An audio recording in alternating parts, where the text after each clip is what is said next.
حضرت شیخ احمد مجدد الفسانی علیہ رحمہ فرماتے ہیں، جو شخص اپنے اوپر 10 چیزوں کو لازم کر لیتا ہے تو لازمی نتیجہ یہ ہوتا ہے کہ وہ متقی بن جاتا ہے۔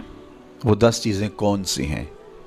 ماہ صیام کے ان حسین لمحوں میں ہمیں وہ 10 اوصاف اپنے اندر پیدا کرنے چاہیے تاکہ ہم متقی بن جائیں، اور متقی اللہ کے محبوب بندے ہیں۔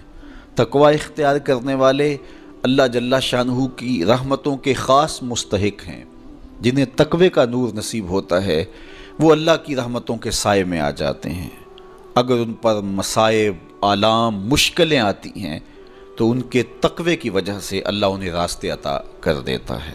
وَمَن يَتَّقِ اللَّهَ يَجْعَل لَّهُ مَخْرَجًا وَيَرْزُقْهُ مِنْ حَيْثُ لَا يَحْتَسِبُ۔ اللہ اکبر۔ ارشاد فرمایا کہ جو اللہ سے ڈرتا ہے، تقوی اختیار کرتا ہے، اس کے لیے ہم مصیبت سے نکلنے کے راستے پیدا کر دیتے ہیں، اور اللہ جل شانہ اس کے لیے وہاں سے رزق عطا کرتا ہے جہاں سے اسے گمان بھی نہیں ہوتا ہے۔ تو یہ تقوی کا نتیجہ ہے جو اہل تقوی کو نصیب ہوتا ہے۔ تو حضرت شیخ نے 10 وہ امور بتائے جو اپنے اوپر لازم کر لینے سے تقوی نصیب ہوتا ہے۔ سب سے پہلی بات آپ فرماتے ہیں زبان کو غیبت سے بچائے۔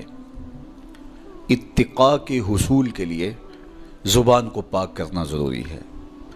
انسان کے زیادہ تر گناہ اس کی زبان کی وجہ سے ہیں، اور غیبت یہ بدترین عمل ہے، اور اس کو بدکاری سے بھی برا قرار دیا گیا ہے۔ الغیبت اشد من الزنا۔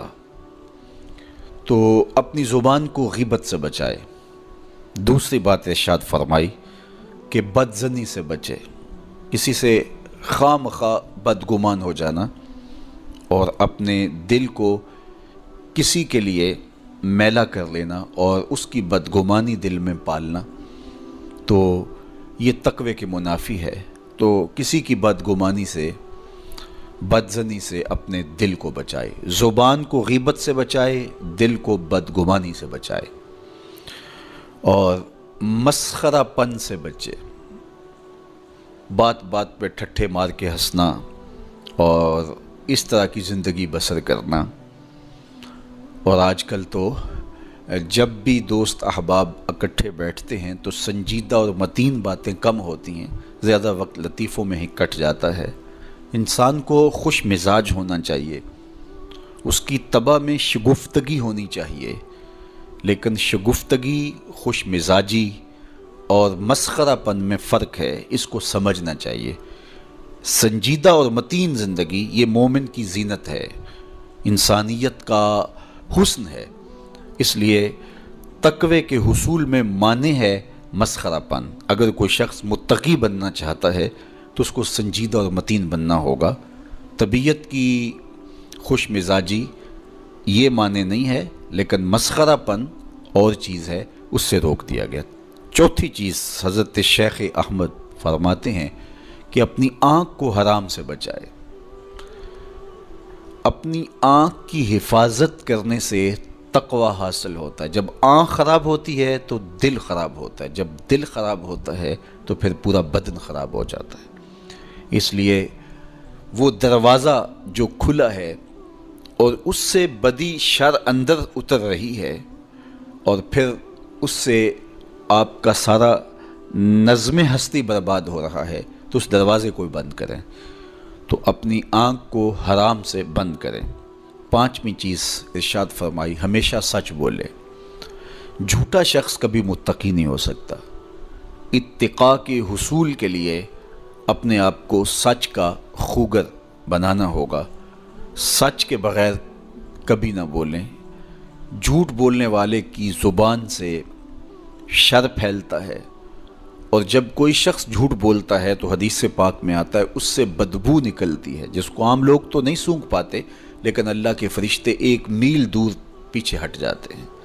تو مومن سچا ہوتا ہے، مومن جھوٹا نہیں ہوتا، اور تقوی کے اصول کے لیے سچ شرط ہے۔ چھٹی چیز ارشاد فرمائی، ہر حال میں اللہ کا احسان مانے۔ جب کوئی بھی انسان پر بہتری آئے تو اس وقت یہ کہے کہ یہ میرے رب کا احسان ہے کہ مجھے یہ حاصل ہوا ہے۔ بہت سارے لوگ اپنی محنت کا نتیجہ قرار دیتے ہیں کہ یہ میں نے کیا تو اس کے نتیجے میں یہ ملا۔ بسا اوقات آپ کتنا سیدھا کام کر رہے ہوتے ہیں، کتنی محنت کر رہے ہوتے ہیں، لیکن نتیجہ اس کے برعکس آ رہا ہوتا ہے۔ سیدنا علی المرتضیٰ رضی اللہ تعالیٰ عنہ فرماتے ہیں میں نے اللہ کو اپنے ارادوں کی شکست سے پہچانا، تو یہ اس کی کرم نوازی ہے کہ اس نے ایسا کر دیا۔ صحت میرا کمال نہیں، یہ اللہ کی عطا ہے۔ علم میرا کمال نہیں، یہ اللہ کی عطا ہے۔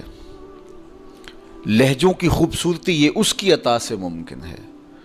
اس نے آنکھوں میں روشنائی رکھی، اس نے توفیق عمل نصیب فرما دی، اس نے اچھائی کی راہوں پہ گامزن کیا، ماہ صیام میں روزہ رکھنے کی توفیق ہوئی، صلاۃ التراویح میں حاضری کا موقع میسر آیا، دیگر صالح اعمال تلاوت کلام مجید نصیب ہوئے، تو مت سمجھے کہ یہ کوئی میرا کمال ہے۔ اللہ کا احسان مانے گا تو غرور پیدا نہیں ہوگا، تکبر پیدا نہیں ہوگا۔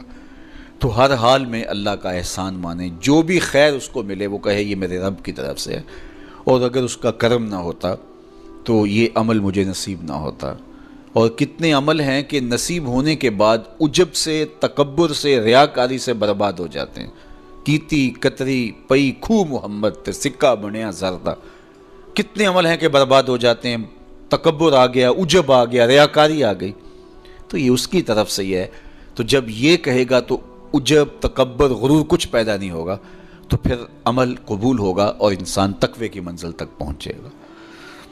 ساتویں چیز، اپنا مال راہ حق میں خرچ کرے، ناحق راستے پر ایک درہم بھی خرچ نہ کرے۔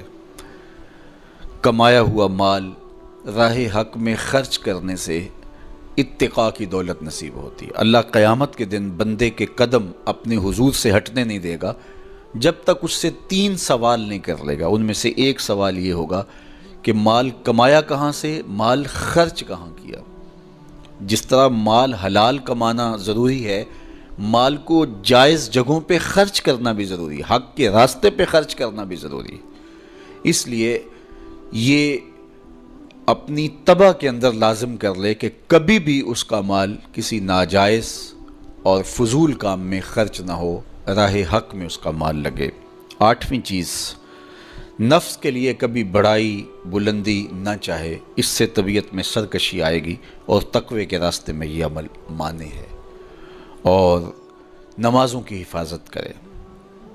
نمازوں کی اگر حفاظت نہیں کرتا تو باقی سارے عمل اس کے پاس ہیں، تو وہ متقی کیسے بن سکتا ہے؟ چونکہ یہ تو اسلام کا بنیادی فریضہ ہے جو اہل ایمان پر لازم کیا گیا ہے، جو کسی صورت کے اندر بھی، حتیٰ کہ حالت بیماری کے اندر بھی معافی جس کی نہیں ہے، سفر کے اندر بھی نماز کی معافی نہیں، مختصر کر دی گئی، قصر کر دی گئی، لیکن معافی نہیں دی گئی، حالت جنگ کے اندر بھی اس کی معافی نہیں ہے۔ تو نمازوں کی محافظت کرے۔ اور 10ویں چیز، حضرت شیخ فرماتے ہیں عقیدوں کی صحت کا خیال رکھے، اپنے عقیدے، اپنے نظریات خوبصورت رکھے۔